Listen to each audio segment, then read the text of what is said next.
வணக்கம். சத்தியமித்திரன் செய்திகள் வாசிப்பது அன்புமலை.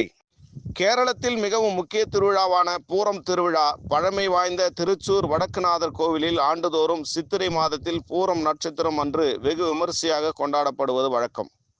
அதன்படி நேற்று காலை கனிமங்கலம் சாஸ்தா கோவிலில் இருந்து 8 உற்சவ மூர்த்திகள் எழுந்தருளி அலங்கரிக்கப்பட்ட யானைகளின் அணிவகுப்புடன் வடக்குநாதர் சிவன் கோயிலுக்கு புறப்பட்டனர்.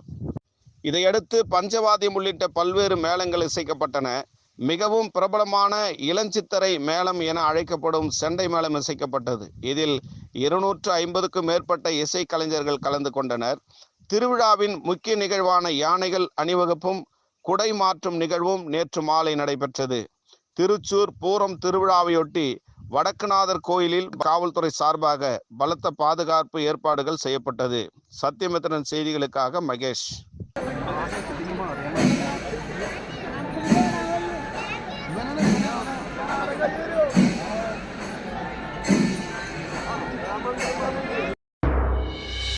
தஞ்சை மறை மாவட்டம் ஆதனூர் பங்கு புனிதர் வனத்து சின்னப்பர் ஆலய ஆண்டு பெருந்திருவிழா நடைபெற்றது. திருப்பலியை ஆதனூர் பங்கு தந்தை அருட்திரு ஆரோக்கிய சாமிதுரை அடிகளார் நிறைவேற்றினார். திருப்பணியில் அருட்கண்ணியர்கள், சபை நிர்வாகிகள், ஆதனூர் பேராவூர் அணி, ஊமத்தநாடு இறைமக்கள் என ஏராளமானோர் கலந்து கொண்டனர். தொடர்ந்து பக்தர்கள் அவர்கள் வேண்டுதல் செய்த ஆடு, கோழி ஆகியவற்றை பலியிட்டு சமையல் செய்தனர். சமையல் செய்த உணவை ஆடு, கோழி என பாராமல் ஒரே இடத்தில் ஒன்று சேர்த்து அதை வந்திருந்த பக்தர்களுக்கு அன்பின் விருந்தாக பரிமாறினார்கள். அந்த உணவை ஆதனூர் பங்கு தந்தை ஜபம் செய்து மந்திரித்தார். பின்னர் பக்தர்களுக்கு பந்தியில் பரிமாற பெற்றது.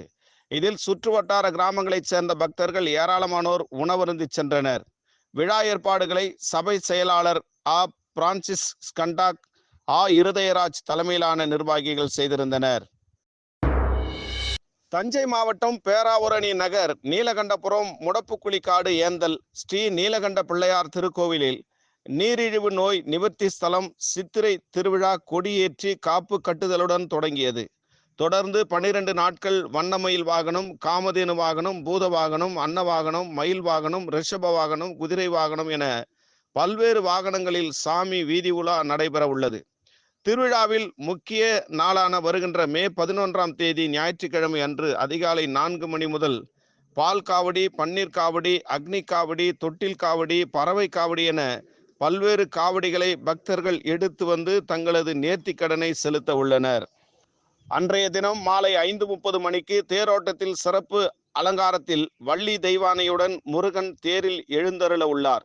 தொடர்ந்து 10ஆம் திருவிழாவாக தீர்த்தவாரியம், 11ஆம் திருவிழாவாக திருக்கல்யாணமும், இரவு தெப்ப உற்சவமும், 12ஆம் திருவிழாவாக விடையாற்றி உற்சவ சிறப்பாக நடைபெற உள்ளது.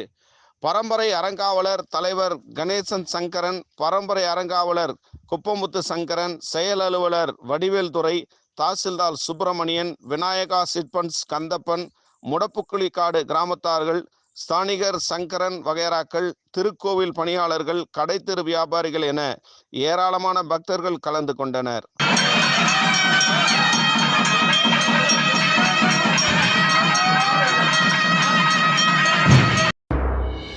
புதுக்கோட்டை மாவட்டம் அம்மாப்பட்டினத்தில் தமிழ்நாடு தவித் ஜமாஅத் கிளை 1 சார்பாக கோடைக்கால நல்லொழுக்க பயிற்சி முகாம் தொடங்கியது.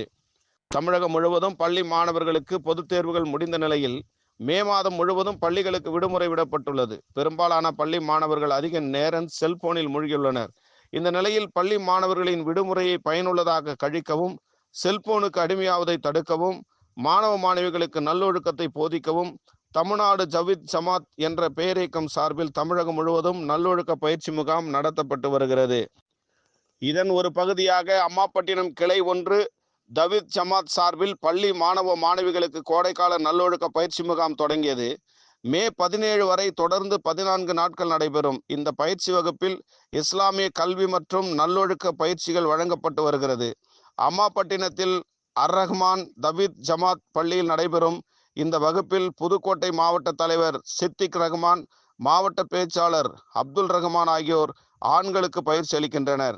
பெண்களுக்கு தனியாக பெல் ஆலிமாக்கள் கொண்டு பயிற்சி அளிக்கப்படுகிறது. இதில் நூற்றுக்கணக்கான பள்ளி மாணவ மாணவிகள் கலந்து கொண்டுள்ளனர். சத்தியமித்திரன் செய்திகளுக்காக புதுக்கோட்டை மாவட்ட செய்தியாளர் காளிதாஸ். திருப்பூர் வடக்கு மாநகராட்சிக்குட்பட்ட 7வது வார்டு போயபாளையம் கிழக்கு ஐயப்பா நகரில் எவ்விதமான முறையான அடிப்படை வசதிகளின்றி மக்களை ஏமாற்றும் நோக்கில் டிடிசிபி அப்ரூவல் பெறாமலேயே போலியாக மனை விற்பனை போட்டு வைத்துள்ளனர். இதற்கு யார் நடவடிக்கை எடுப்பது?